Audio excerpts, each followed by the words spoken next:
evening, ladies and gentlemen, and welcome to exclusive discussion here on DW Africa this evening, as we have two guests from Ghana as we discuss about the upcoming elections, which is just tomorrow. But this is just a post-campaign debate. Nobody's going to be campaigning on this particular platform, but this is just a discussion to talk about how the campaigns happened, and obviously for them to explain more about their campaign promises. So today we have Richard Ahiagbah, the ruling party, New Patriotic Party, NPP, think tank and communicator. We also have Peter Otokunor, the deputy campaign manager and deputy secretary of the opposition National Democratic Congress, NDC. Then they are speaking to us from Ghana. I think both of them are in Accra. So we welcome them to the show. Good evening, gentlemen. How are you? Good evening. I'm quite fine. Thanks for having us. All right. So I hope you can all hear me very well. Welcome to DW Africa, and thank you so much for joining us today. Thank you. All right. So yesterday was the last day of campaigns in Ghana. So tell us, how did the campaign go? And please share the signals you've been getting from the people. I'll start with you, Richard. Well, thank you, and very warm greetings to your viewers across the African continent.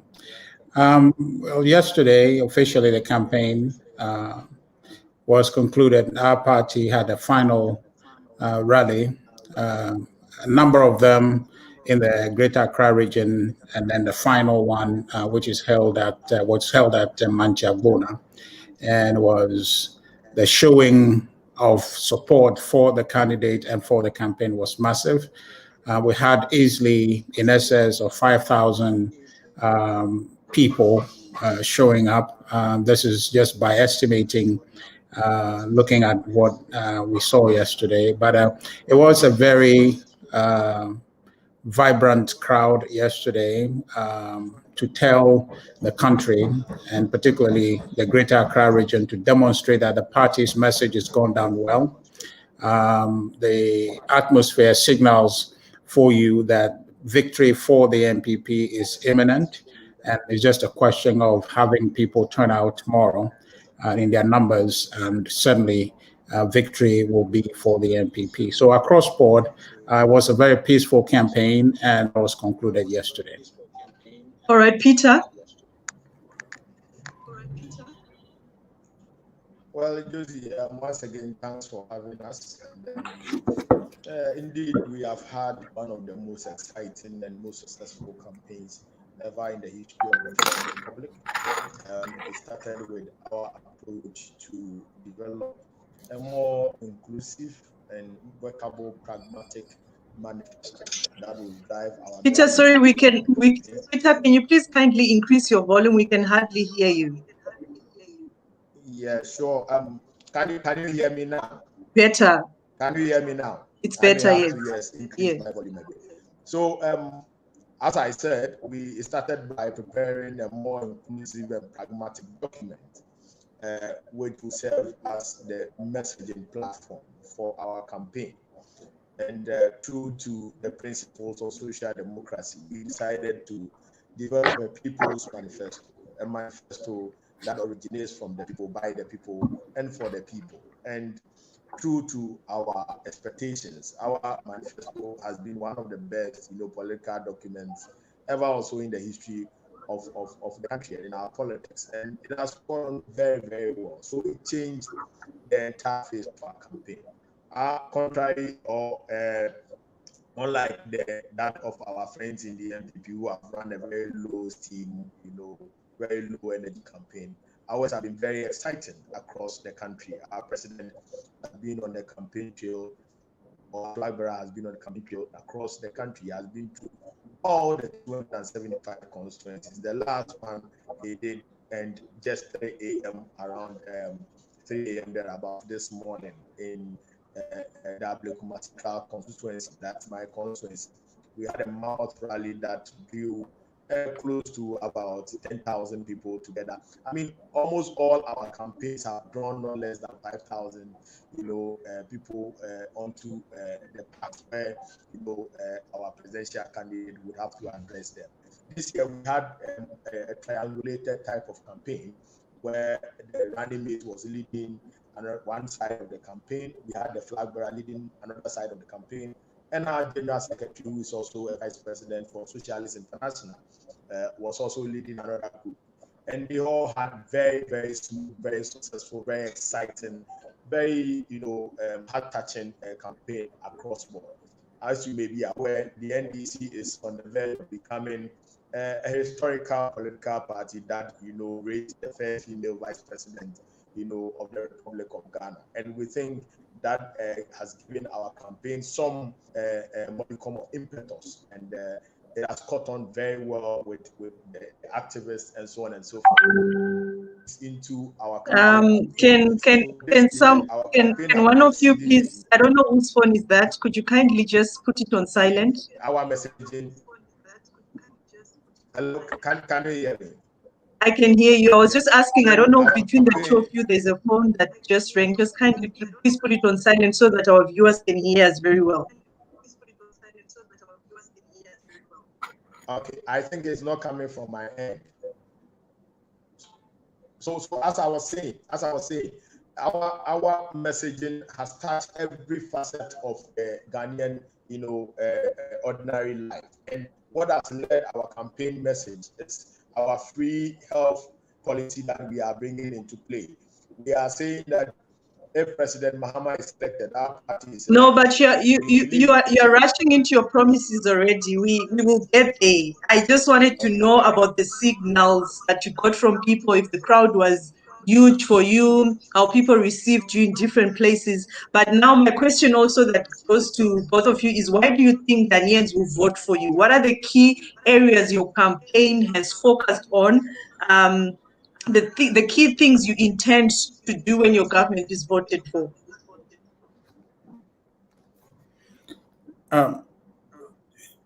Do you want me to start, or you want Peter to continue? Anybody can start. You can start. It's fine. Okay. Well, the new Patriotic Party, the ruling government, is clear in its vision to ensure that Ghana as a country continues to move in a direction of inclusive development.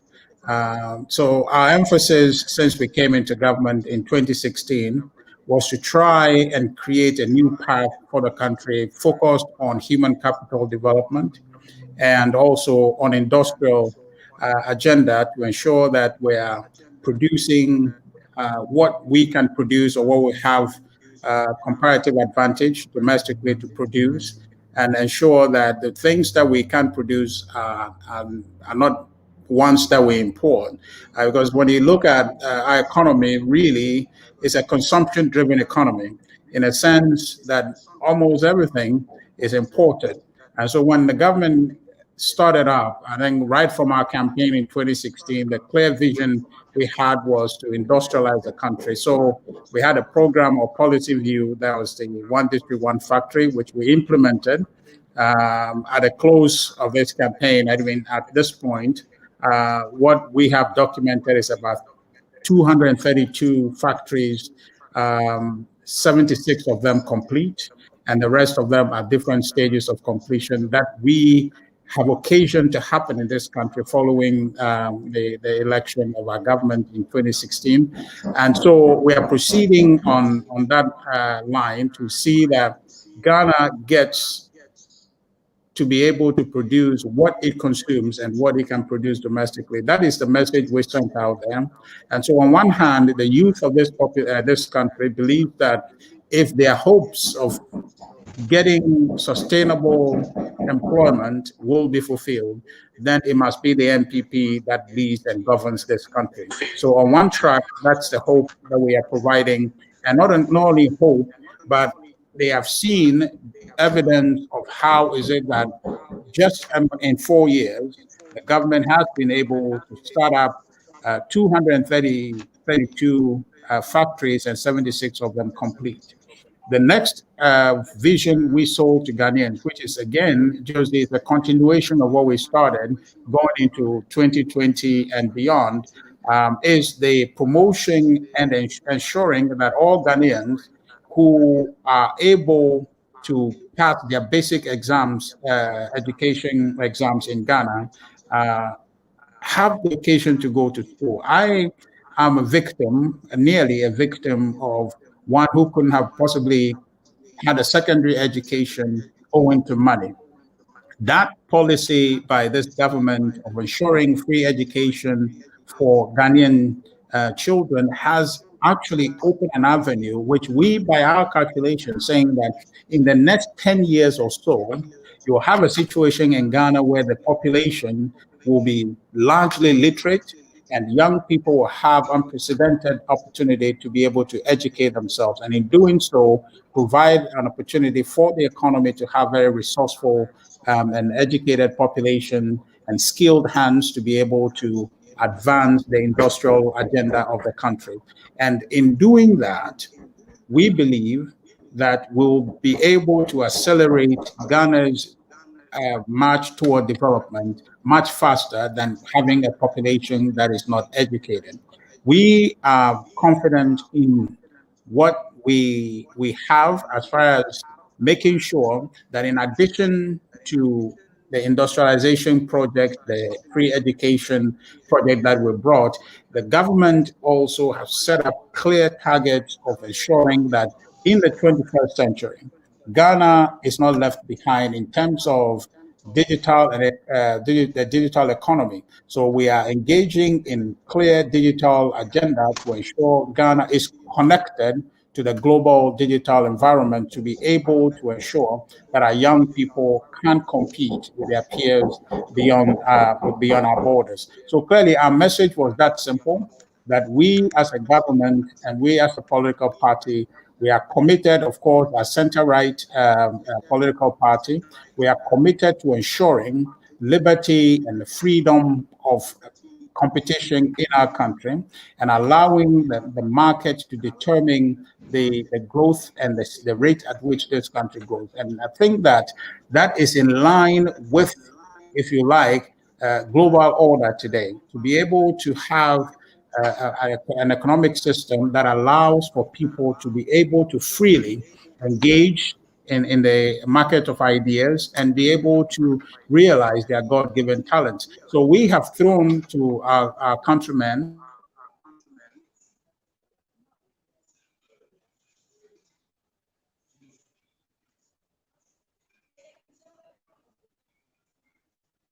I think our network is playing up there. Peter, can you hear me?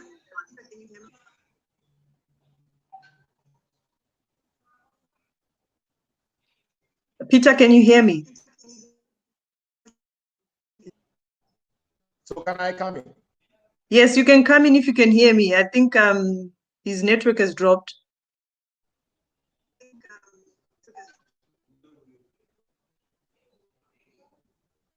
Okay, so well, I started off by talking about our message that we brought into this section. This is our People's Manifesto, the social contract which was generated from them and for them. And we felt that this elections was very critical because it underpins what becomes of the destiny of the people of this country and what becomes of the future of this country. This election is a make or break for the survival of our economy, for the survival of our educational system, for the survival of our health system, for the accelerated economy to have. So the key thing that was driving our work was to look at a human capital that would be available to provide that impetus for an accelerated economic growth. So on our agenda was health. We looked at the health system comprehensively, and we felt that there was a need to do major health reforms following the COVID situation and the fact that but for the earlier vision of President John Dramani Mahama, who is our flag bearer, this country would have found itself on the very bad side of the COVID disease. In actual fact, when we were in government, before we lost power, we had pursued an aggressive health infrastructure, development across the country, where we saw the overwhelming construction of ultra-modern, health facilities across the country, major health infrastructure that we have not seen in the sub-region. We were looking at making Ghana a health hub for the West African region. So we invested a lot in health infrastructure. I'm sure you have heard of the almighty University of Ghana Medical Center, very ultra-modern, huge 650-bed hospital, and the Bridge Hospital, and your hospitals across the country. In actual fact, every single community in Ghana had some form of health infrastructure constructed for them. There is this community health centers that we build across the country. In Ghana, it is called a CHIPS compound. We built close to about 3,000 CHIPS compounds across the country. And that's major. And we had our friends in the MDB tell us that you don't eat hospitals, you don't eat infrastructure, you don't eat health centers. But when COVID came, we realized that we indeed need health care to survive. So this year, what we have decided to do on the back of the solid health infrastructure in the country was to make healthcare affordable, because when you are looking at healthcare and affordability, if it is affordable and it is more accessible, it's problematic. And that is why under President Rawlings, we have piloted the National Health Insurance, which President Kufuor, the NPP, came to start, and they actually came to completely, refurbish or as it were, engineer its operations for it to become what it has become now. So what we are doing, we are making primary health care free for all Ghanaians, irrespective of your age, irrespective of the social, cultural, ethnic background. You are going to have free access to primary health care. So if you attend a health center, CHIPS compound, which is mostly predominant in the rural areas, you attend a polyclinic, you attend a district hospital, you attend any hospital that is below the level of a tertiary hospital, such as the teaching hospitals that we have here, you have primary health care free. The thinking is that if we are able to provide a solid foundation, a solid healthcare system for primary healthcare, then we would not have to be spending so much and put the burden of people, seeking secondary and tertiary healthcare, on them. And for that matter, you are able to build a strong and healthy nation. We believe that at the heart of building a solid human capital for accelerated development is healthcare. So this our People's Manifesto dwells mostly on healthcare. And beyond the fact that we are going to do healthcare service free, which is called the Mahama Care, we are also going to continue our aggressive infrastructure drive in the healthcare sector. We still have the vision to make Ghana a health hub for the sub-region, Sub-Saharan Africa, for people to come here and seek healthcare. And that is the broad vision of the NDC. Then again, at the heart of building a solid human capital capacity for the country is education. Now, we started the free senior high school education in 2015, which was launched by President Mahama. 2 years on, he lost the election. Our friends in the NPP have come to continue the free senior high school program, but rather shabbily and rather carelessly, they have brought in this week a double track system, which caused the students to go to school 3 months and they come and stay home 3-4 months. That has led to a lot of social delinquency among the young people. Some are getting teenage pregnancy, some are getting themselves involved of social delinquency, activities, smoking weed, engaging in armed robbery, and so on and so forth. We think that it is important that if the children are in school, the children have food. All right. I think I've tried. I think I've tried to listen to both of you. The network is really playing up with us today. I've just heard from both parties. You are really promising freebies from both of you. I've tried to listen very well. I see also you're both promising free healthcare, I think free education, and some stuff that it's not really clear. Network is dropping, but the IMF is projecting Ghana's debt to GDP ratio to hit 74% in 2021. Where are you going to get the money to finance all these lofty promises from both of you? The question goes to me. I mean, it is important to understand the point that the problem of Africa, and for that matter, Ghana, has been our lack of creativity, our lack of ingenuity, our lack of thinking outside the box in revenue generation. Ghana is just pursuing only about 15% of its tax potential, and we think that if we are able to widen the tax debt, we will still be able to even keep tax rates at a very low level and be able to raise enough revenue to grow this economy. Our friends, can you? Sorry, we can hardly hear you. We can hardly hear you. I want you to explain how you really want to think out of the box. How you want to be the greatest African to think out of the box, Peter. I can hardly hear you. Maybe if you have headphones, can you use your headphones? Yes, I'm trying to use the earphones, but it's not working. So okay, now I can hear you. We may have to manage with a little volume from my end. Okay, can you repeat what you said? You want to think out of the box? Yeah, what I was saying was that Ghana is just pursuing a little under the 15% of the tax potential of the country. It means that we are doing very little. We are not thinking outside the box. We are not being creative in revenue generation. And most of the resources that we have mortgage them to foreign companies, and there is huge capital flight, and we are not getting enough from the resources that we have. And corruption alone has taken a chunk of our resources away from us. There is a report by the CDB and some institutions in Ghana, including the Transparency International, that has said that we are losing $9 billion a year from corruption. If we are able to uproot corruption, and we are able to fight corruption under our Operation Sting policy to deal with corruption frontally, like we did when government, then we are sure that we'll be saving some $9 billion a year to add to the national activity so that we can do all this development.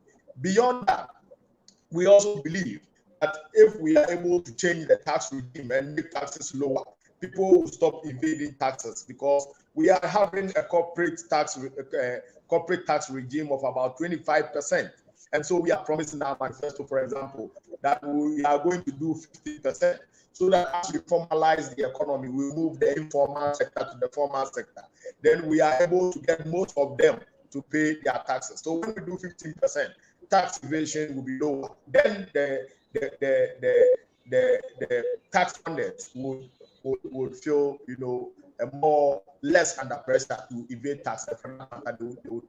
Okay, Peter, I have many questions for you, but let's just hear from Richard about the freebies. Then we come back. I have many questions from you, Peter, for what you've already said. Richard, where do you expect to get the money for the freebies? Yeah, Josie, thank you very much.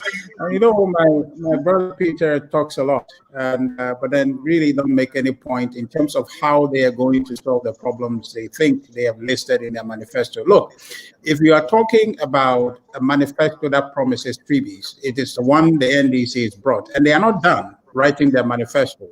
Just about 2, 3, 4 days ago, okay, whilst the campaign is wrapping up, they came up with a new promise of absorbing all university fees for 1 year for students who are going to university next year, and you wonder where they're going to get the money from. So that no, Richard, let's stick to yours. Where do you expect? No, I'm just making a point. Okay. I need to contrast the point I'm going to. I've told you two. We're not campaigning tonight. I don't want anyone disqualified. So please. No. There's no campaigning. The only thing is that we're the point.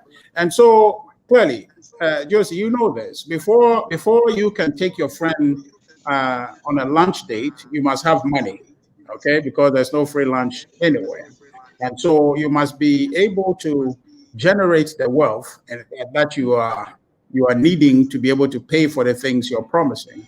And historically, you have seen in our country, the NDC, who my brother is representing this evening, have never been able to manage the books of our country well enough to be able to generate the requisite wealth to solve any of their problems. It has been, and I'll give you a little bit of historical background from 2000, okay? When that's even, so I will discount the first, actually, let me just do from 1992, the beginning of this Fourth Republic, right? It was the NDC that was in government for 8 years. And after that 8 years, the NPP took over under former President John Adekunkupo from us. And that 8 years of the NDC left the country in economic mess. And the NPP under Kufuor fixed the economy. We have had to go through a lot of difficult times with HIPIC and other measures to be able to get the economy back where it was on path of growth. When they inherited the economy in 2009, the economy was growing 1% GDP. The NDC took this economy, and by the way, in their 8 years of Kufuor, the country was able to discover oil in commercial quantities, and Ghana was at the time considered an oil exporting country when they inherited in 2009. So we had all these avenues open to them. They took that economy that was going at 8.1. By the time they left office in 2016, that economy has shrunk, had gone to the IMF for support, and was growing at 3.4 in 2016. The MPP in 2017, having won the 2016 election, took that same economy, started managing that economy, and brought it almost to 7% GDP COVID here. Now, the point to be made is that when you look at these two regimes and how they manage the economy, then you can begin to ask, okay, well, you said you want to do free SHS, where are you going to get the money? We have seen from your history, you have not been able to manage the economy such that you generate wealth to be able to solve those problems. So that's the platform with these policies. Before the MPP came to government, came to power, this current MPP, there was here to train and one, which is the basis for the government. After your graduation, they can post you to any village in this country to go and work there, because somehow the country funded so you can serve the country. The NDC, for lack of money, which has been something that is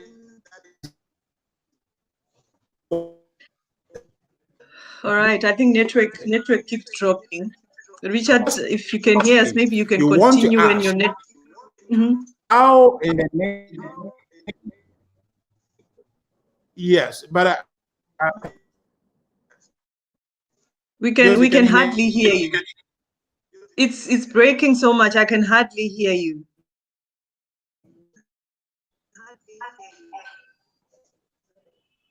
All right, Peter, can you hear me? So that we can just wait for Richard to reconnect. Yes, I can hear you, Josie. Okay, so how much did you pay for each student as free SHS when you were in power, when you were in government? Yes, when we were in government, we started the free SHS in 2015, I mentioned earlier, and some 30 million Ghana cedi. And the reason why it was so was that our free SHS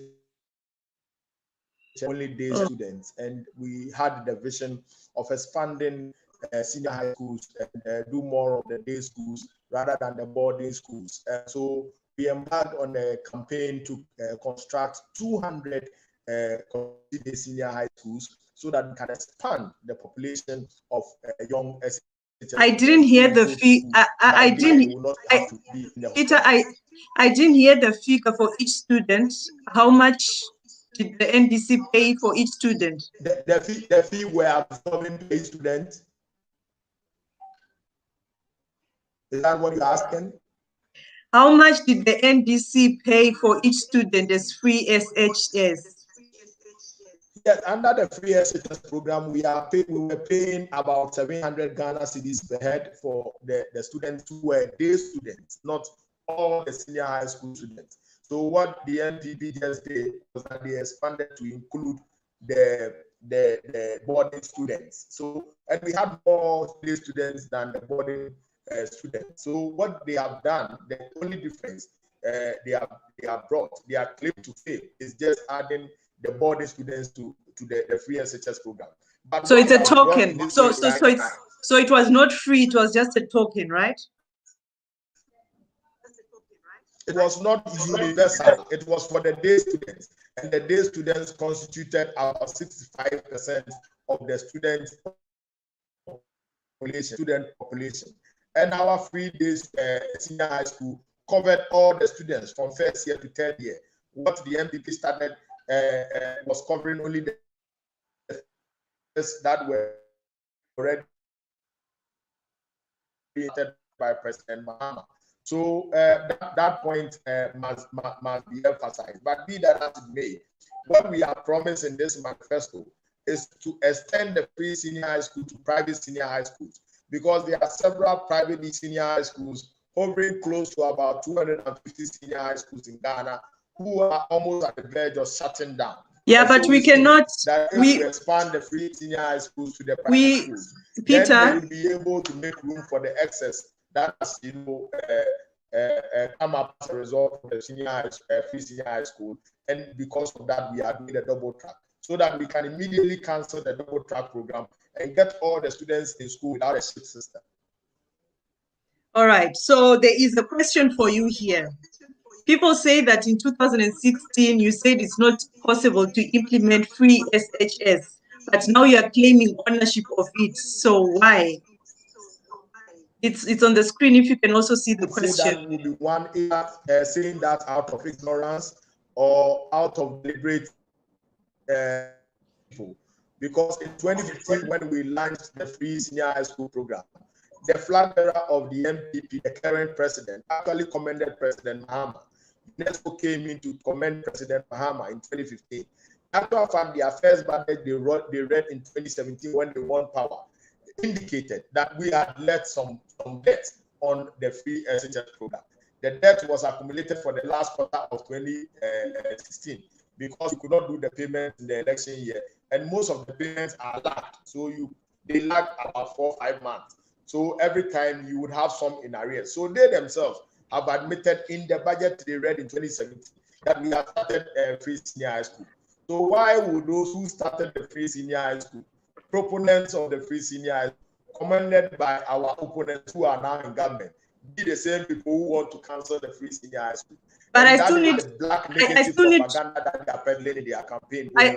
I still need you to clarify something for me. You said that you are paying 700 cedis per student, but it's not nationwide. Is it 700 or 38 cedis? Is it 700? Is it in the new manifesto, or previously you paid 700?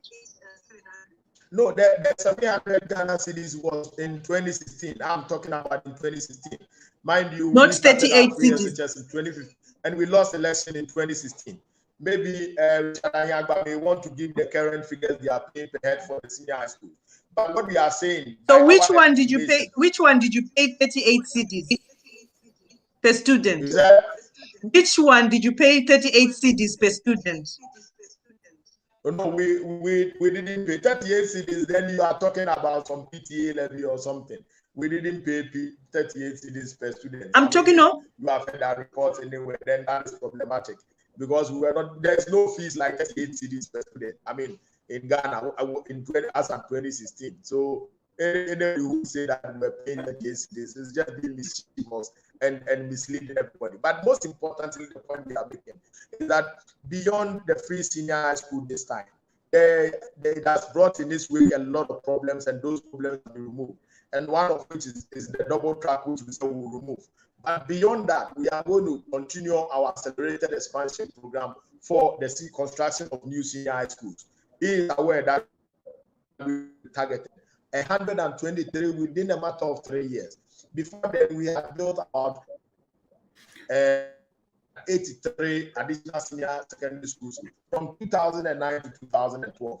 Though this is a government that is engaged in expanding access, improving the quality of education, and okay, not only Peter. looking at affordability, Peter, I'm going to leave you. Impact, the quality of the impact that we make in building our human capital. Okay, I'm going to leave you with this question. I want you to think about it whilst I go back to Richard.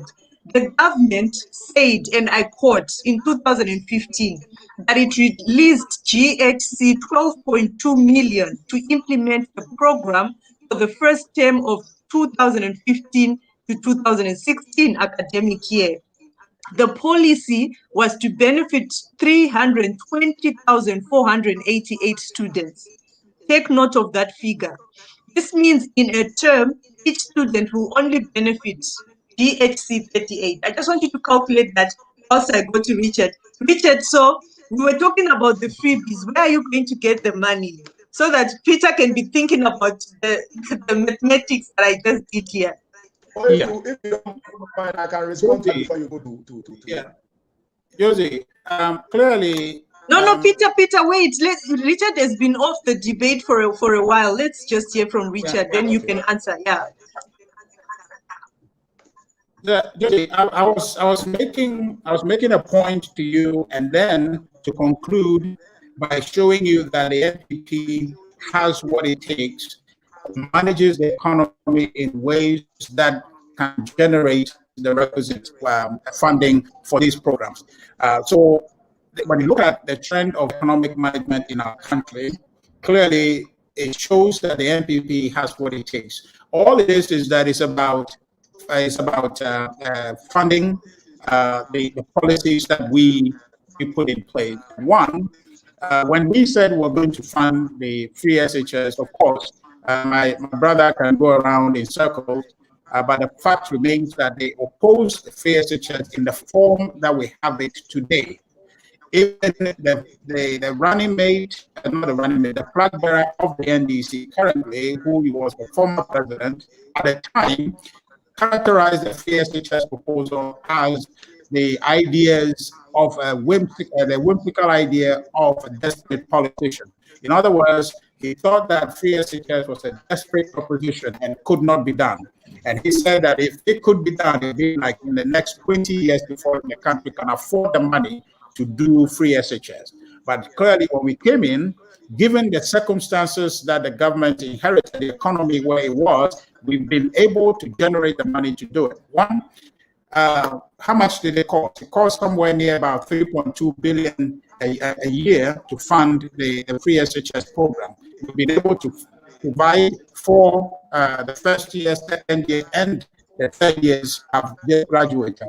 So the government's approach, one, is by ensuring that our export capacities are increased, and since we came into government consistently, our productivity has gone up, and that is evident in the GDP position of the country. We have also found ways to open up to foreign direct investment in our country. Just like in 2018, 2019, foreign direct investment in our country exceeded, for the first time, that of Nigeria. So that investors seeking to invest in Africa predominantly are moving to Ghana because there's a government that is creating an environment that allows for business to flourish. And that is one way we have been able to create an opportunity and generate the wealth. We, in this present time, as I told you earlier, how is it that we're trying to cut back on our import? If you assume that we're able to cut down on our imports, say about 10%, okay?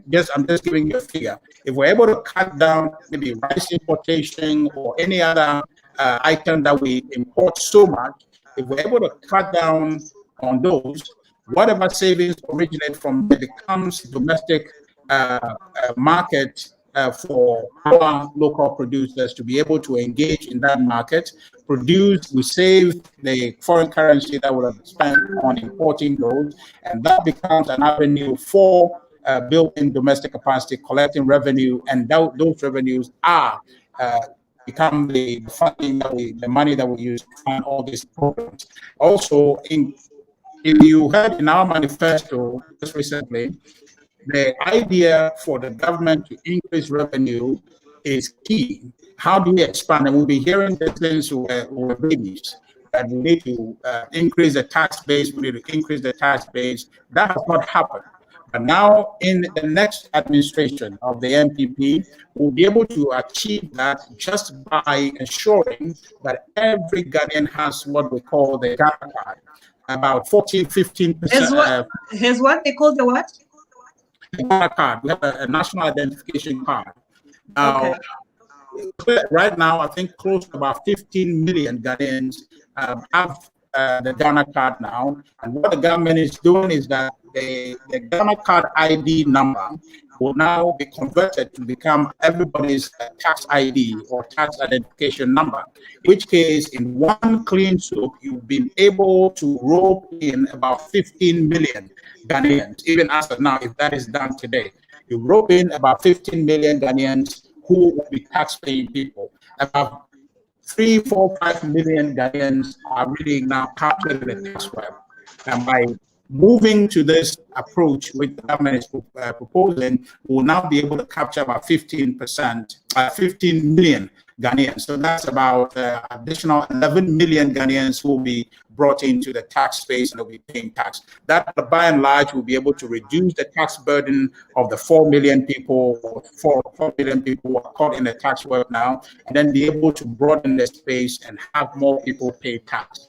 And he talked about business generation. So in a nutshell, it will be money from taxes. If more people pay taxes, that's how you intend to fund the freebies. Is that the answer? Because that's just what I want to know. Not necessarily. So it's a multiple avenue of funding. So the taxation bit, the reason this point is necessary to be made is that, because the tax burden falls on a smaller percentage of the population, you create a system where you can rope in more people paying tax. And then even if you tax them less, you will then be able to rake in more revenue. And government principal income avenue for government is through taxation. But so we need to be able to fix that so every citizen is fulfilling that responsibility as citizens to be able to pay tax. But beyond that, the government of the NPP have demonstrated clearly its ability to generate wealth in the market by facilitating and promoting production. And that is the aspect that the NDC, unfortunately, have not been able to perform. And that really is the challenge our economy has always faced. So our policies with respect to the promotion of the one district, one factory is one that stands in the middle.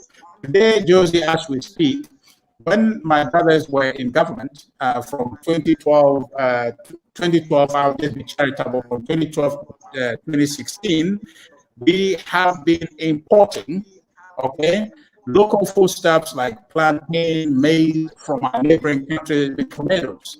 Today, owing to the policy of this government, the Planting for Food and Jobs, we have been able to now, instead of importing, we are exporting those foodstuffs to our neighbors in the sub-region. So that is a clear move to ensuring that in addition to widening the tax net, we are in a position to increase our productivity.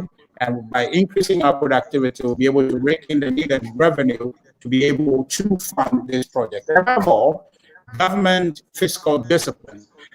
One of the key things that I need to tell you, which will shock you, when we came into office, there was an agreement signed and pending, to do mobile money interoperability in this country that was set to cost about $1.2 billion to do that, right? So fiscal discipline is one of the ways we're going to solve this problem.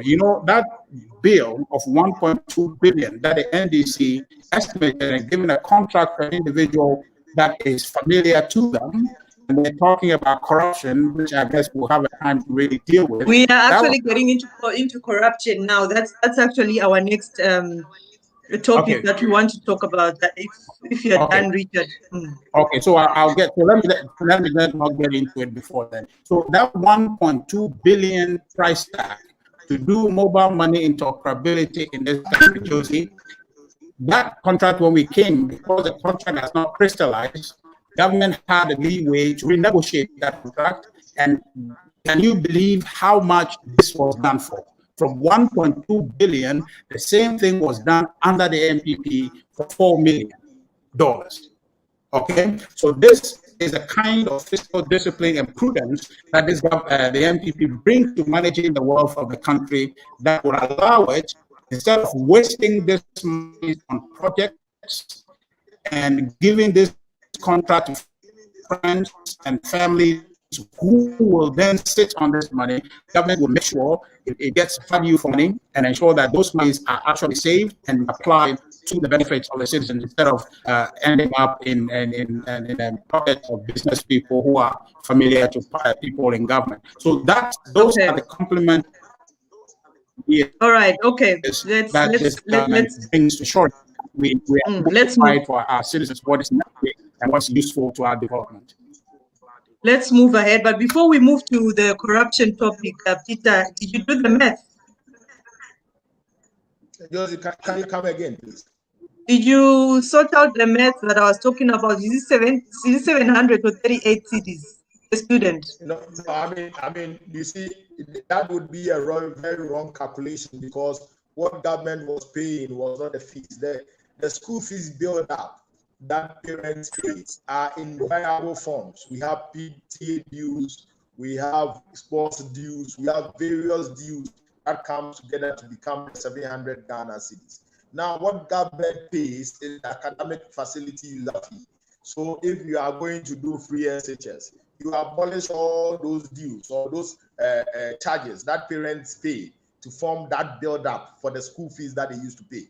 So the calculation that you have done and the payments that government will release to the schools, it's not the same as the school fees that the parents were paying, because what the parents were paying has certain dues that government has abolished and cancelled. So it brings it to the lower fees that we are talking about. The question that you asked me was that how much were they paying in school at the time? How much? That is the figure I gave you. A student. But if you are going to use the estimation of how much was released to them in respect of the numbers, then maybe your simple calculation will suffice. But that is not the point. But be that as it may, I think that there are very interesting things that have been said, which requires some response. One, my brother made a comment about the business environment. You know, they have improved the business environment. Perhaps they would improve the business environment to be able to raise more revenue, so they would be able to do all the freebies that they are promised. But the point is, this government has been one of the worst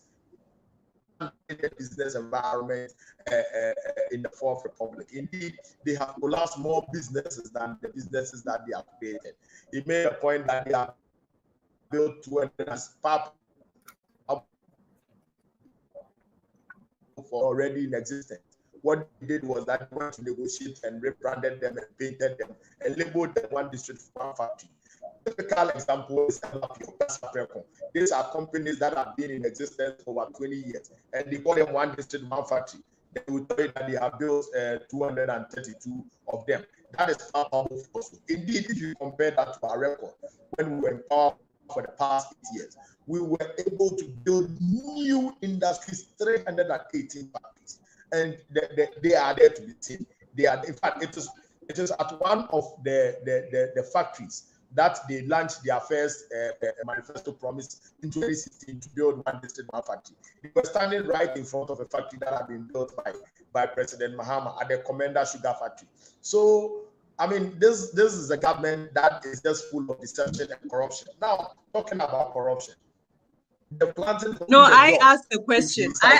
No. We are not going to corruption yet. I have to ask the question. Okay. You are just rushing. I wanted my question to be answered about the figure 738 cedis per student. Anyway, I'm not getting it clear. Either it's network or maybe you're just brushing away my question. Anyway, how do both of you or your parties intend to tackle corruption, which both your governments are accused of? And both your governments have been in power already. So how can you defend yourselves that one is better than the other? And how can you be trusted? Well, Richard. I think that, if I may start, I think that in the history of Ghana from the days of Kwame Nkrumah, we have never had a government that is so corrupt to the core a government that is riddled with nepotism, cronyism, family and friends, stealing and daylight, graft than this government. Corruption is corruption. What do you mean corruption to the core? Corruption is corruption. Yes, but this one, the kind of corruption going on in this government, from the top to the down, every single member of the government, 125 ministers, are involved in corruption.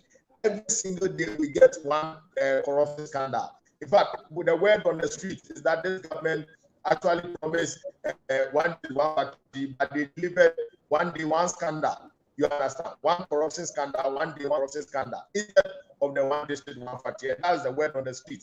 Now listen to it very carefully. All the place has been struck by major corruption scandals. The Planting for Food and Jobs, as we speak, agriculture input that is missing and nobody can find. This government decided to arrogate to their family, the president's immediate family and friends. Our Electricity Corporation of Ghana named it BDS, and that is worth some $22 billion. You have this government stuck with a corruption scandal under the authority that has been established to protect the public purse, to eradicate corruption. The PPA, that is the Public Procurement Authority, got itself involved in a corruption scandal, which led to the sacking of the PPA boss. It involves some 44 million Ghana cedis. And as we speak, the government has not been able. In fact, the government is still defending the one who perpetrated the corrupt act. This is a government that has turned itself into a chief enabler of corruption, and it clears its officials as they engage in the corruption. As we speak, some 52 billion Ghana cedi is missing from the Ghana Commercial Bank. And just last 2 weeks, we had some fire, and that's in one of the head offices of the bank. This is the kind of government that we are talking about. We are talking about a government that set up a special prosecutor, brought somebody they thought somebody they trusted to come and investigate President Mahama. And after several years of trying to investigate President Mahama, he found nothing. And guess what has happened? This same person investigating the government has got the president very angry, and the president has interfered in his work, and that has led to the resignation of that person. And guess what he said about the president? He said that the president is the mother serpent of corruption in Ghana, and the president has been the chief enabler and chief clearing officer for corruption by his government, and that he actually engineered the government and leads the party to go on corruption. And this is coming from his own appointee, who is supposed to be the special prosecutor. I think this exposes the government. This tells all the issues that we have been talking about. From 2017 to 2020, Josie, guess what? They have recorded 106 historic, unbelievable. And okay, let them drop Ghana from. Let's hear from Richard as well. I just you need to defend. So this is the kind of government that we are talking about. They have borrowed about 156 billion in just 4 years. All right, Richard. From the days of they don't stop himself. This is it was 120 billion. Only for less than 4 years.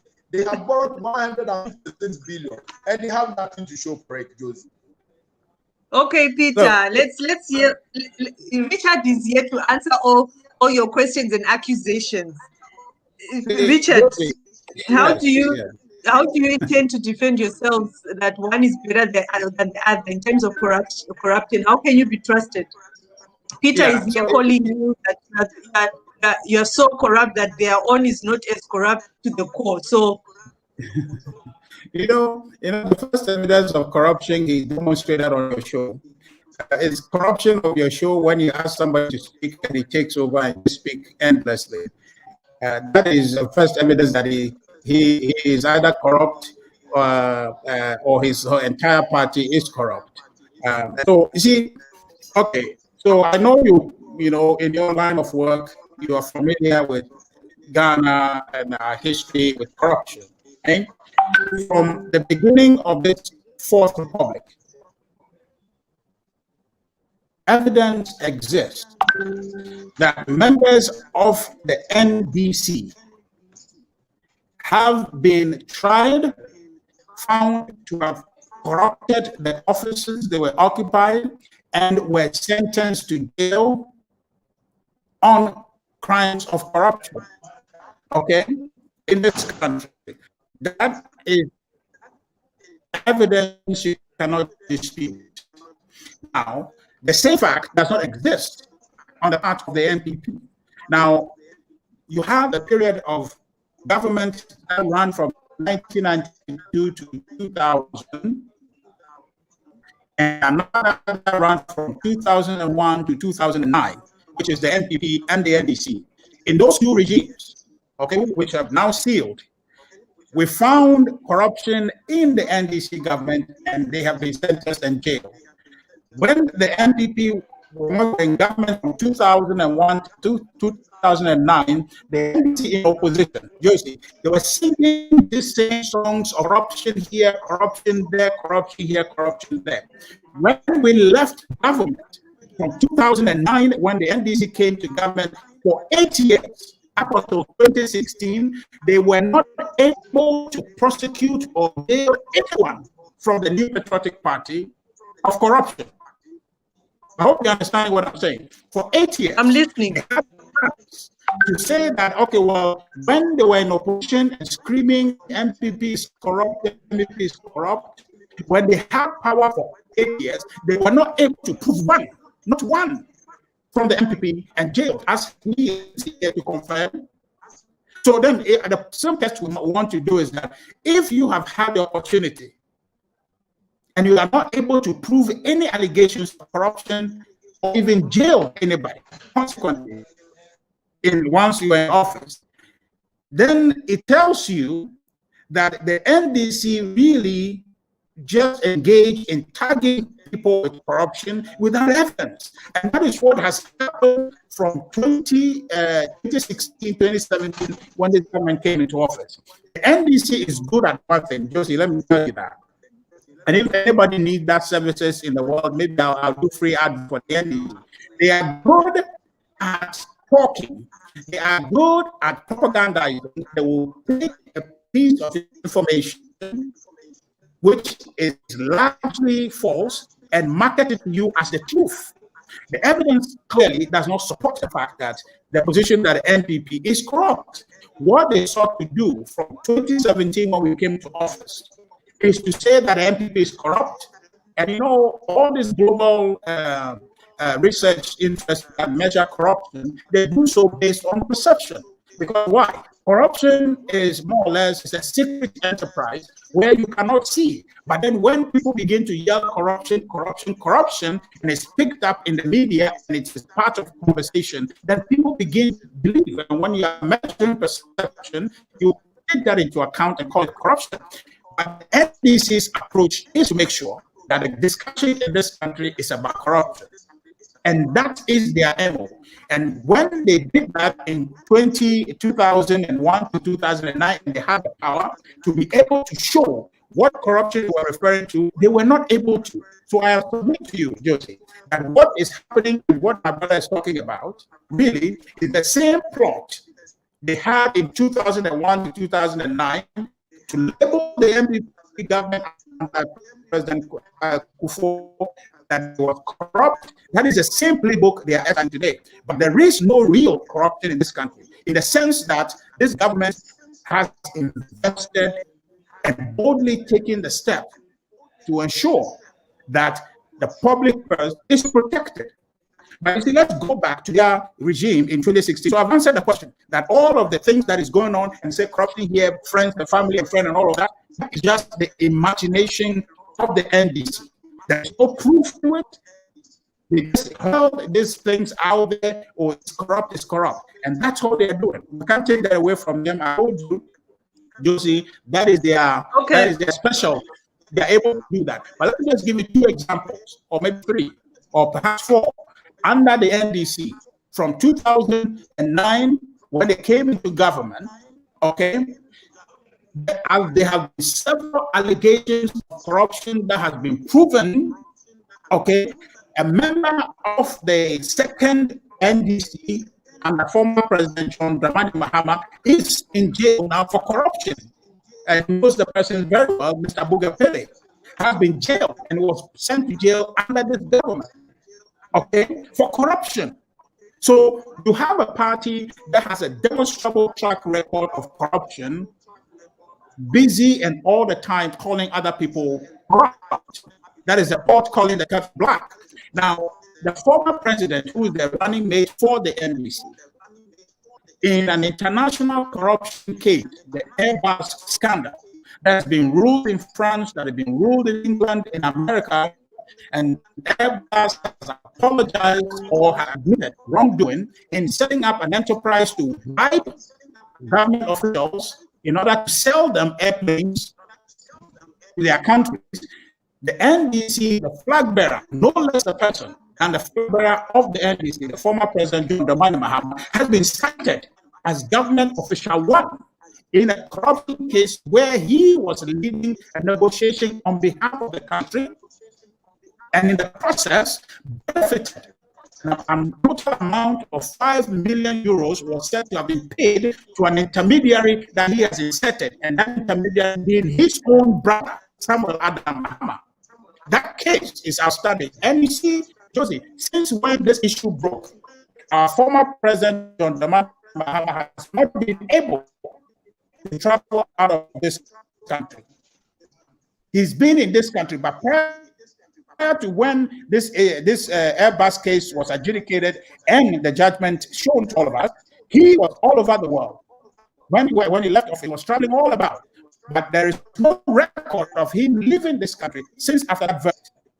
He, demonstrable evidence, my brother was quoting the special prosecutor, demonstrable evidence, he used his property to guarantee for his brother to register a company in this country.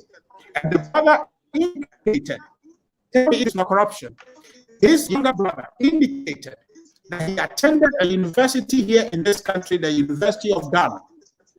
But his brother never went to that university. But his brother, the former president, John Dramani Mahama, attested for his younger brother, who never went to the University of Ghana, and he knows that. And he guaranteed for him that he attended that university. If that is not corruption, you tell me what corruption is. Government fiscal. Okay, let me ask you this, Richard. The NPP is accused of clearing people suspected of corruption. The Australia visa scandal happened under NPP, but everybody was cleared of wrongdoing. So who caused the scandal when those in charge of the trip to Australia were government officials? Is this not an example of deliberate shielding of persons accused of corruption? The reason I took pain to explain to you NDC's operation or how they operate, their MO, is that these issues have been investigated. Okay, the results of that investigation has been produced. Now, there is no way anybody would have done something that is against the rules or the laws and they would have been prosecuted. I am saying that if NDC want to demonstrate seriously that they are engaged or they feel that Richard, we have heard about NDC. Let's talk about the Australia visa scandal. What have you got to say about my question? I'm not sure. What do you want to say about it? The issue has been referred to the investigative authorities. They have investigated. Their reports have been shown to exonerate the individual in question that was claimed to have corrupted his office.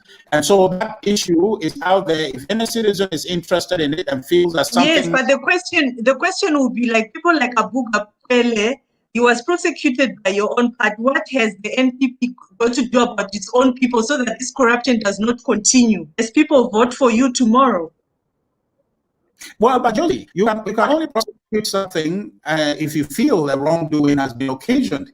But if no wrongdoing has been occasioned, and just because the thing, there's a claim that there's corruption happening in an instance, you don't just go to court because somebody claimed that something untoward was done.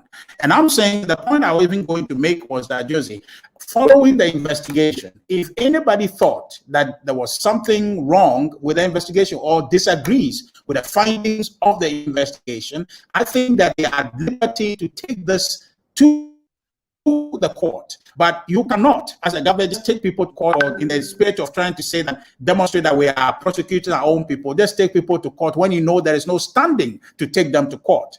You know, most of the cases that you take to court, you must first of all have a standing to bring the issue to court. If you don't have a standing, why do you take how can you take a case to court? So what I'm saying is that it is not a question of not wanting to, but it's a question of finding reasonable basis, and the crime hasn't been committed to be able to proceed and take people to court.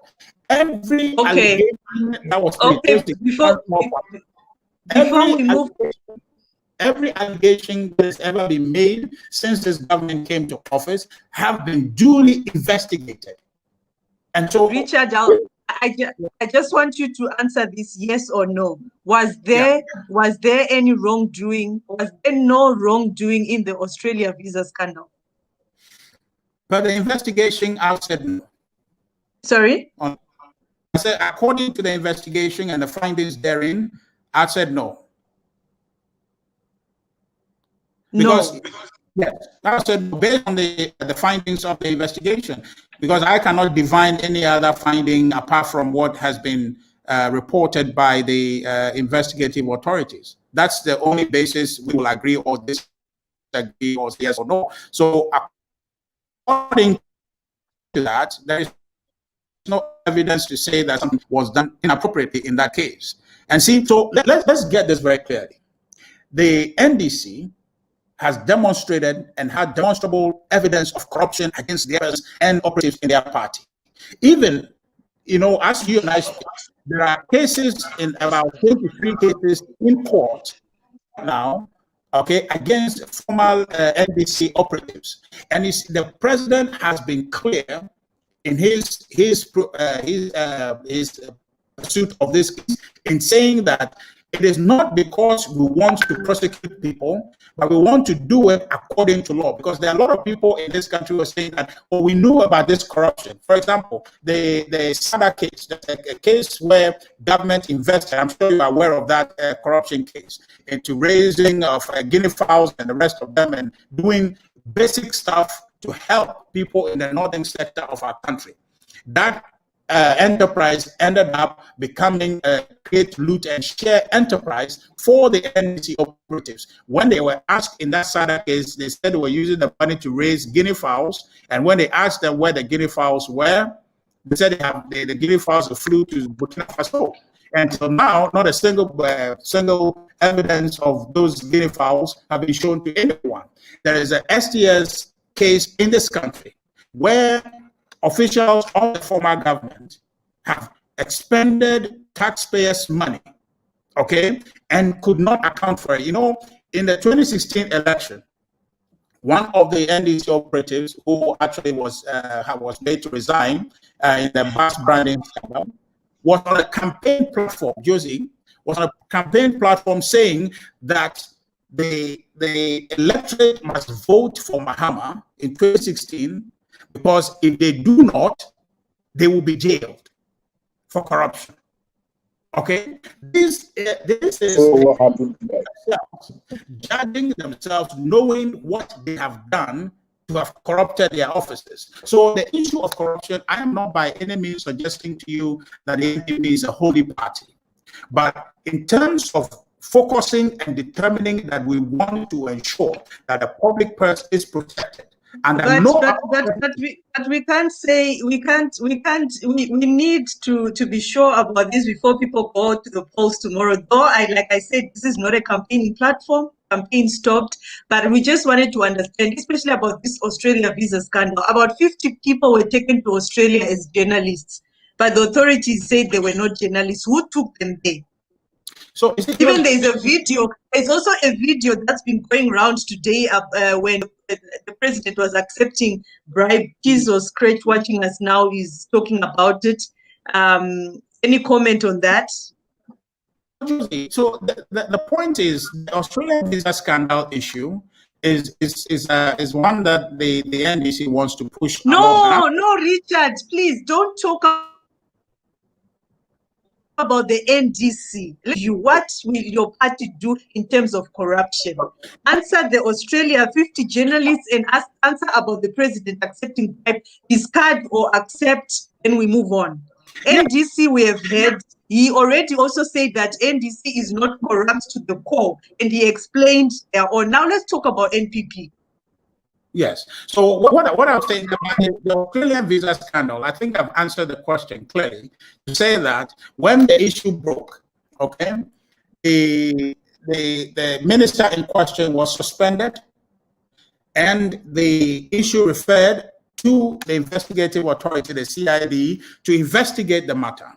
Upon their findings, which concluded no wrongdoing on the part of that minister in question, he was recalled back and sent to a different ministry. So as far as you know, or I know, based on the independent investigation that was done and the finding that came, there was no wrongdoing. Now the question remains. So who took those 50 journalists to Australia?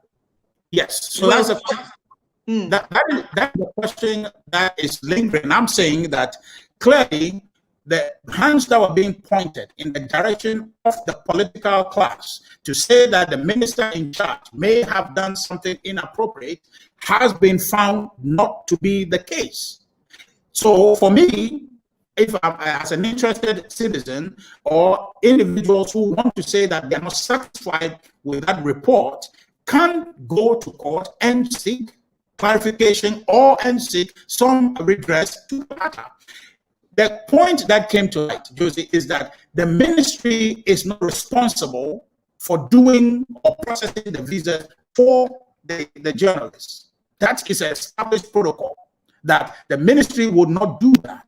So if the ministry doesn't process the visas for journalists, then it might be the case that the local organizing committee may have been the ones, but the point we want to establish clearly, okay, is that the fingers were pointed at the political class, for which reason the minister was interdicted, and upon the investigation, he was clear that he didn't do anything to suggest that he corrupted his. So for me, that is where the meat of the matter is. Now, the subsequent clarification to say that then who took them, that process is clear. Who processes the visa? Who helps the journalists? It is the LOC that does that. And in the process of doing it, who may be in the LOC that may have done something inappropriate? Okay? So it is for me to clarify for you that as far as a politician who is a subject of this accusation of corruption, that political operative has been cleared per the investigation that was done. Okay, so the question is answered insofar as the NPP is concerned. That individual who may have corrupted himself to accept the tag that the NPP is corrupt was found not to be corrupted. And then the process, you see, as is done, the ministry is not the one that processes the visas for the journalists to go anywhere, not only to Australia, but anywhere at all. Okay, so that issue is resolved as far as claiming corruption with respect to the Ministry of Youth and Sports. So that part is clear. But what remains the case is that the NDC is determined just to tag the NPP with corruption, to force this conversation to be had and create the appearance that there is corruption. So Richard, before we move to media freedom and we wrap up, because I think we've spoken for quite a long time now. Does it mean that there is no? I mean, if there is no political person who was guilty of this, nobody was responsible? In the Australian visa, you're saying? Does it mean if the political person is cleared, then nobody was responsible, right? I'm not by any means suggesting that, but what the key issue, what it hangs on greatly is the political individual in question. And that for me is what has been established, that he has not done anything to appear to have corrupted himself in that office. So that aspect is clear. And that's why the NDC cannot proceed to want to or anything, because if it was that Deputy Minister of Youth and Sports had corrupted himself in that office, they would have proceeded with the issue. But they've now come, they know this. The NDC knows this. My brother Peter knows this very well. Peter, do you know that? Peter, before we move to the next one and wrap up, you said you know about that? Ministry doesn't process visas for the journalists. If it doesn't process visas, you may want to come again. That is able to take people to Australia that are not journalists claiming to be journalists. Are you aware of that case, Peter? The Australia visa scandal. Yes. I mean, it is one of those numerous scandals that has hit this government, and all of them, they have dealt with it the same way. People have been found culpable, but the president will come and clear them and say that they have done no wrong. Yet those who did them, they will never be found. You ask the person rightly when you say why there. Richard Ahiagbah is not able to tell this kind of investigated, and it will clear somebody, but to not be able to tell who was culpable. Those kind of investigations that it's only under Kufuor's government that you have this kind of shoddy cock and bull, story told by some of the government. Now we are talking about a government that does not only pursue the corruption itself, they don't participate in the corruption itself, but they also have to participate in somebody who has been involved in the Australian visa scandal.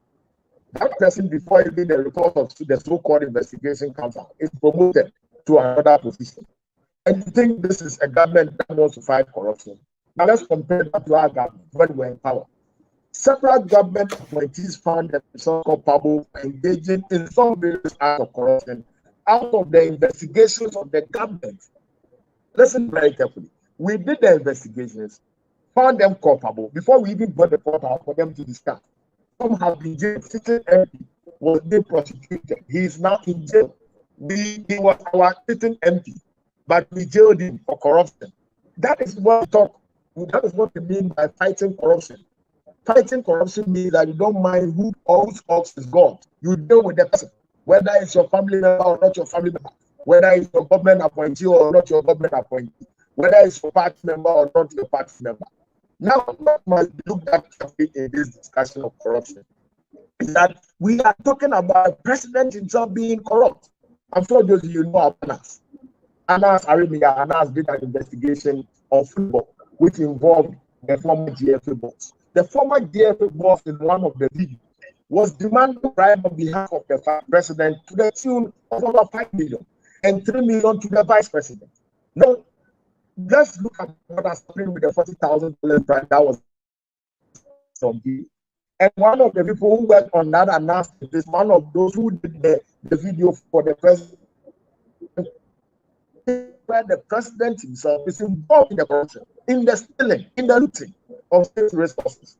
Now, beyond that, you have heard of the Ahiagbah deal. This is the bill that led to the resignation of the special prosecutor. What is it about this deal? You have the president, whose brother is the secretary to the president, whose cousin is the the finance minister. Then another cousin who is the chief advisor of the president, Gabi Asori, come together to form a consortium. And no mineral royalties in Ghana to a company, and that company behind the senior minister, then the finance minister had his own personal company, which is Data Bank, administer the agreement, act on behalf of these operators, and sign contracts for his own company to offload all our mineral royalties, involving huge amounts of money, involving all our gold royalties, all our diamonds. And you tell me that this, if you bring together your family and friends in your government, because of network, Peter, we can hardly hear you. I will have a problem with you. That is wanton corruption. That is daylight robbery. Exactly, daylight robbery. Now the special prosecutor resigned because the president interfered in the report. and spoke to the special prosecutor to abandon the report, to abandon the investigation. Then the special prosecutor said he cannot abandon the investigation because this is a very important investigation that has to do with the future of Ghana. All our resources being given to one family who are in government under some surreptitious means with a company registered in the Okay. Who does that? Let's move forward. So this is the kind of corruption that we are talking about. This is what has led to the worst performing Transparency International Perception Index. Tomorrow is voting day. Let's wrap up so people can rest. Tomorrow is voting day. Let's wrap up so people can rest. But before I go, I just need the two of you to respond on press freedom. How exactly do you intend to deal with the attack on press freedom and what appears to be a return of the culture of silence? Some journalists in Ghana have said they live in fear.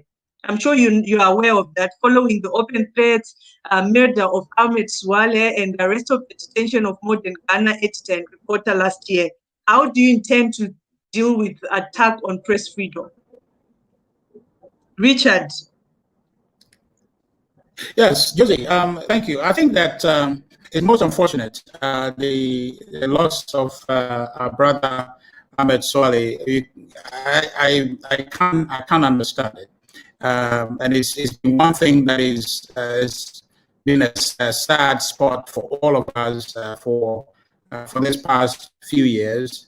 But the truth of the matter is that there is no oppression or there's no culture of silence in this country. If there is anything at all, the media is at liberty, okay, to speak. And that culture is enabled by no less a person than the president himself. He was the one, as the Attorney General, that led work to repeal the criminal libel law, which was entered by my brother's political party. Today, if you are able in this country to speak freely and not look over your shoulder when you talk, it is because the MPP is in power. Josie, history. Those are not the comments I'm getting, though. But yes, you can continue. There's a comment here from Obedience Champion. It says security issues and freedom of expression. You dare not express your views as citizens under this government. The security service will invite you the next minute. Yeah. So Josie, history is very important, and I've tried to always illustrate my point to you in using history to give you a guide to find the behaviors of certain political parties. Okay, so if it's there, I use history to show you, NDC history to show you. In this country, okay, the government or the political party that is not tolerant of media views or the media in general is the NDC. That history is established. It is not up for argument or debate. What is the issue here is that any time the MPP is in government, the media is liberated. The media is liberated, and this issue, there is evidence to support that. The media is at home, the media is free under an MPP administration. What happens is that the issue of Ahmed Swale, it was nothing to do with media, but it had everything to do, as I suppose the investigations will conclude that, to do with criminality. It has nothing to do with media. There is no effort in this country under this government to shut the media down, but also the media has a responsibility to be factual and to be truthful. In the recent situation where the DC, including with some media operatives, to doctor a tape to portray the president as having received corrupt bribe, which we have talked about, and they themselves have come to the notice. And the media houses or typical one media house that led the screening of that video, one apologized for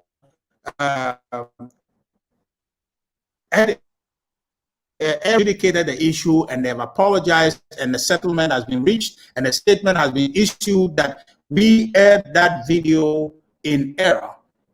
without reference to our due processes that we need to do to be able to establish the authenticity of the video. So that is established. Which video? The requirement. Which video? There's a recent video that. But a video that was doctored by the NDC to portray the president. But I asked about that. I asked about that when we were talking of corruption. You didn't answer on that. Now we are talking about press freedom. I asked about that when we were talking of corruption. Now we are talking about journalists. Are you aware? Are you aware? We need to talk about press freedom today, not history. That's exactly, in regards to both your parties. To In regards to both your parties, Ahmed Swale was threatened by leading member of the NPP, Kennedy Ahiagbah, before he was killed. Are you aware of that? Yeah. Yes, I'm very much aware of that. And so you say that it was not a media related issue that got Ahmed killed. Yeah. And I'm saying that by and large it is because clearly, okay, so the introduction of the member of parliament who is a member of the NPP, he is not an appointee of government, he's a member of parliament. There's a personal instance where he says that, Josie, you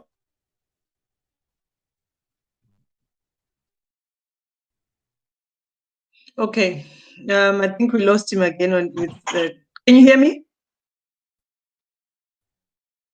Claim that you are, he has is, are you with me, Josie?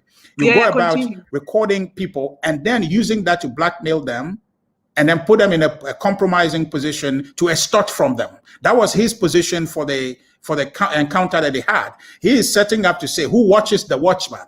So if you are the investigative journalist and he has a view that you are not doing an honest investigation. But Richard, he is a leading member of your party, and no crime on this earth entitles to someone to be killed. I mean, no, Josie, let's be very careful.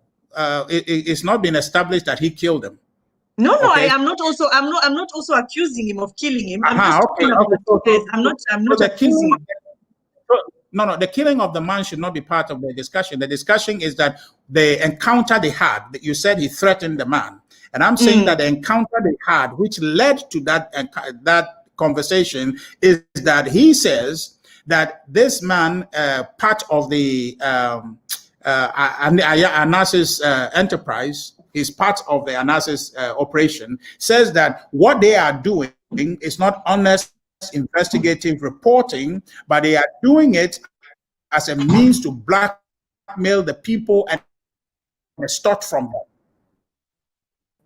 And so he is setting up a counter investigation to reveal and expose them that what they are doing is not doing to help society. So that is the context of their conversation, in which he's threatened that he was going to expose him. So those are two different. Maybe the extreme was putting him on TV and telling people to attack him. You know, maybe some of those things. But anyway, do you say that there's press freedom in Ghana today, Peter? Now, so, Josie, I don't endorse. Yes, Richard. Yeah, I don't endorse. Yes, Josie, can I just wait, Peter, wait, let me just finish. Peter, wait, let me just wait, yeah. Peter. Yes, Richard. Okay. So I don't endorse the approach of the member of parliament, but I was just trying to explain to you the context in which their engagement occurred, in which case it is not a government active position to say we're silencing journalists, but an individual who felt in his capacity to say that, okay, I think that you are using what you are calling, or you are using your access to media freedom to actually profit yourself rather than profit society. And I am going to also set up a counter-investigative approach to reveal and expose what you are doing, which is inimical to society. And I think that in a free society, people should be able to help and engage in those conversations. It's most unfortunate that in the context of that conversation, our brother Ahmed Swale passes on, was killed. I don't know for a fact, no investigation has proved and tied the two together, that this is where his murder came from. But we're just saying that if you set the two things aside and just look at you having a conversation, the person thinks this conversation is not in good faith.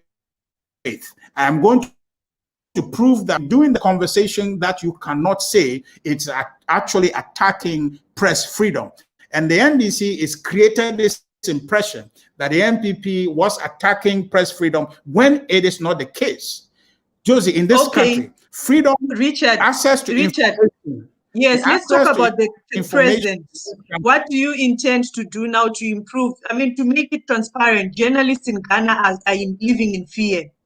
What do you intend to do as NPP to make sure that journalists feel like they have freedom to practice their journalism, so that there's press freedom in Ghana? What do you intend to do as NPP? Let's not talk about history and talk about today. Josie, is very clear in this country, and I've given you the history of it, that under an NPP administration, the media is at home. There is no plot, there is no active plan at foot to disturb the media, to gag the media, to restrict the media from speaking or doing their job. For God's sake, we have a former broadcast journalist as our Minister of Information. We have a proven lawyer of human rights, one who campaigned and advocated for human rights and was a champion in repealing criminal libel law in this country. So the record speaks for itself. What we have today is a calculated oppression in this country. It is not true. It is not factual. If you come to Ghana as a journalist, you practice your trade free and fair within the bounds of the law. That is what obtains in Ghana. There is no such thing as media oppression, and there will not be. If they become a case like that in this country, some of us will revolt. We will not fall in line, because we believe in that as a matter of principle, that the growth of democracy requires journalists to be able to hold the leadership accountable and be able to practice their trade in the interest of society. So it will not be the NPP that does that, and the NPP is not doing that. What is happening, Josie, quite unfortunately, is the NDC plot to create that false impression about the government. It is not true, and it will never be true. Most especially under this president and even our tradition. It will never happen, and it's not happening. Thank you, Peter. Sorry, Richard. Now, Peter. Well, please take it short. Yeah, I mean, he's been speaking for the past 10 minutes. I was wondering if you have the whole day. but be that as it may, the issue about press is more bizarre under this government. Press freedom has been under attack and the daylight raped. Not only has the press, freedom of speech been, but there is a deliberate, conscious effort to kill dissenting views in Ghana. I mean, everybody knows Anas for his good job that he has been doing. An investigation they did. Not only did Ahmed Swali die, in fact, Anas suffered one of the most severe political attacks ever under the Fourth Republic, or since he started doing his investigative journalism. When he investigated and got the revelation about the bribery of President Akufo-Addo and Dr. Mahmoud Bawumia as vice president, I mean, it was all out assault on Anas and the journalists that he worked with. And that is what led to the death of Ahmed Swali. Not only them, I'm sure you know about another investigative journalist, Manasseh Azuri. Manasseh Azuri has been under constant attack for his revelations in most of the scandals that has caused this government badly. He helped in revealing the corruption scandal in the PPA scandal, which has led to the sacking of the PPA boss, which involved some 46 million Ghana cedi and so on and so forth. So this attack on press freedom has been a very well calculated one. There is a case about one gentleman called who works for Star FM, who also exposed a corrupt act by Honorable Roxanne Bukari, who works at the office of the president. And that man had to go on exile for several months because you have people attacking him and sending him messages. As we speak, the life of the special prosecutor, Mr. Martin, is in danger. He's receiving text messages, threat messages, and he's complaining. He's held press conferences, complaining that his life is under threat. That is what this government is good at. This government is good at threatening people, attacking people, killing people when they speak their mind. And I think that is something that the people of Ghana are going to regret tomorrow. You know about the Auditor General's office. The Auditor General's office is an independent office that is not controlled by political interference. For the first time in the history of this country, you have this government, recklessly and ruthlessly sack the Auditor General from his office without recourse to any constitutional provision. Now, you ask this man to go on permanent leave, whether, accumulated leave or whatever you want to call it. He's been on leave for the past 6 months. What was his crime? His crime was that he investigated the office of the president, found out that the senior minister had gotten himself involved in some scandal, some $1 million scandal. He had asked the senior minister to refund the money. That was his crime. You have this entire government machinery, including Richard Ahiagbah and his sharpshooters, in the communication team, rain insult and attack and threat messages on Dobelo, even before he was sent on leave. You have this government close down radio stations. In fact, in 4 years, they have closed down 363 radio stations in Ghana. Then you tell me that you are not attacking press freedom. You will tell me that you are promoting press freedom by closing radio stations. And their problem was that those radio stations had dissenting views. There's one major radio station called Radio Book, which mostly has been very critical of this government. They have closed that radio station just last week. When the bribery video of the president was released, the video where he was collecting 30,000 bribery, the brown envelope was released. A TV station played the tape. And as we speak, managers of the station are under severe attack from this government, from their communicators, from their hoodlums, from the government itself. And the campaign team was actually taking the station to court for playing that video. But this is a real video that you could see the president collecting bribe. Most of these instances of attack on press freedom. Okay, we've spoken about the corrupt activities of this government. But I think that your time was very limited, but you spent it all on Richard Ahiagbah. But be that as it may, I gave all of you. The point must be made. If I was quiet listening to you, but now you're talking about the video bribe which we spoke about. For the attack and suppression of media freedom, they are going to vote against President Akufo-Addo's government for the wanton corruption that has bedeviled this government. Every single member of this government has become a partaker of the looting. They are looting this government dry. They are looting the country dry. The earlier we remove them, the better for all of us. And as we have said to the people, the only cure for the corruption in this country is to vote against President Akufo-Addo. Now the people of this country also. Now you are campaigning, Peter. Now you are campaigning. Anyway, thank you so much, gentlemen. About tomorrow. You are campaigning now. Transform the economy. Thank you so much. Thank you so much, gentlemen. Thank you so much. In 30 seconds each, parting words, please, to our viewers and your voters. Josie, that was a clear case of corruption, right? We've all been advised not to campaign, but look what he's doing. See, the point must be made very clearly. My brother needs to be factual when he speaks. The issue to do with the closure of the radio station has nothing to do with them having dissenting views. They have defaulted on the responsibilities they have the National Communication Authority. That was the basis of their closure. And indeed, the closure did not include only radio stations that were sympathetic to them. People in the MPP, in my party, in fact, the second deputy speaker of parliament, actually the first deputy speaker of parliament, Joe Osewusu's radio station was closed down as a result of that. Because why? These are revenues that must come to the state, and there are individuals who have radio licenses. They're operating for 25 years. They haven't paid. What about?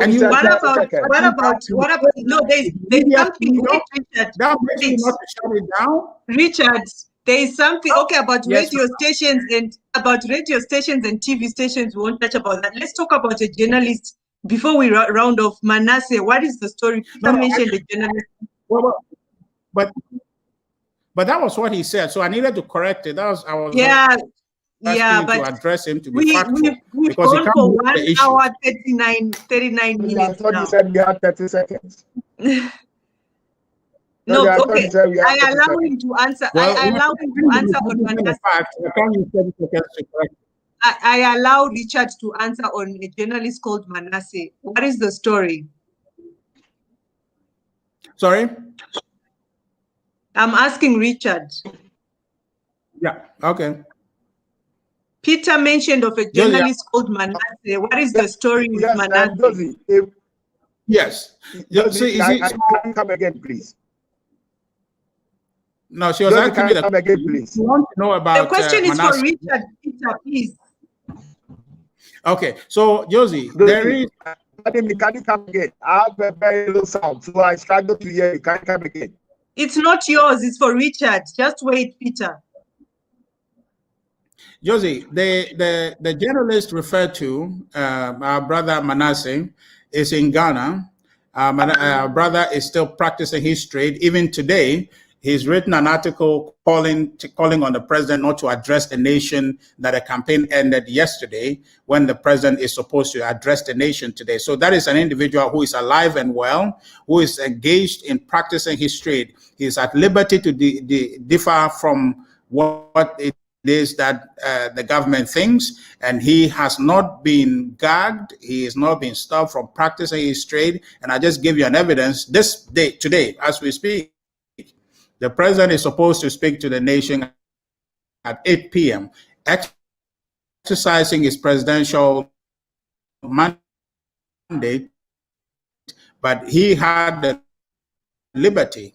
That's how free our media is, to be able to write and dissent and call the president not to address the nation because he thought that the president here country, in fact, came and he was part in the seat of government. He was part of the press conference. So literally, I told you this, and it's clear. It's an agenda to try to paint the government as intolerant of the press, when in actual fact, you mean Manasseh posted that and he was part of a press conference recently? He's actually in Ghana and he's safe. Yes.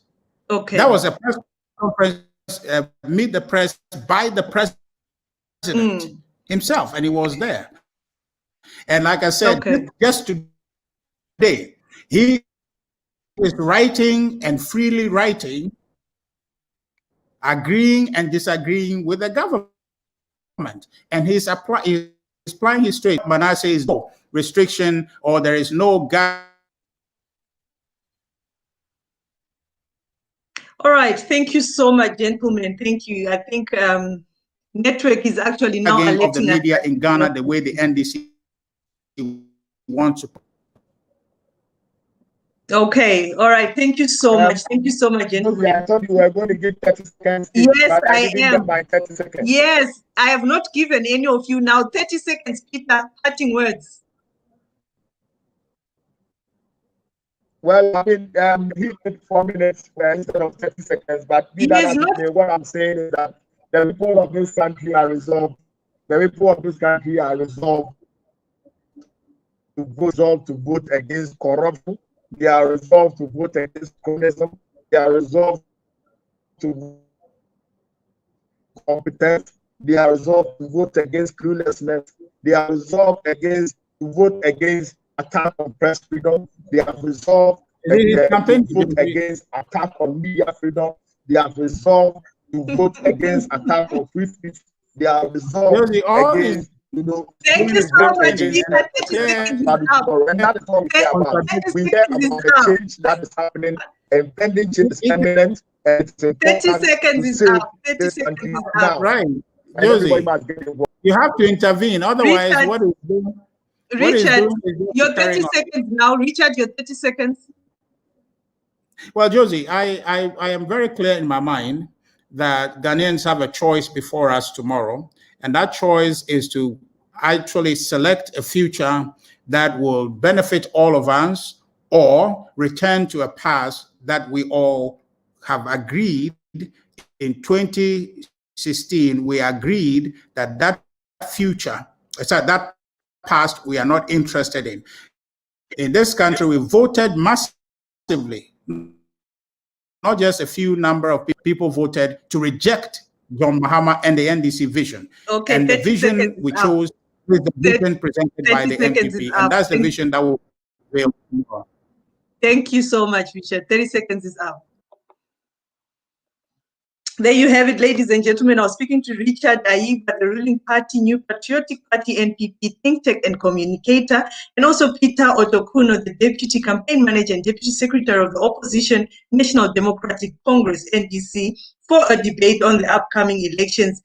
I'm sure you've heard from different parties today, and it's your choice. Here on DW, we just give a platform for issues that you are raising, that you raise to us every day on different platforms, especially when we go on Africa Link every day.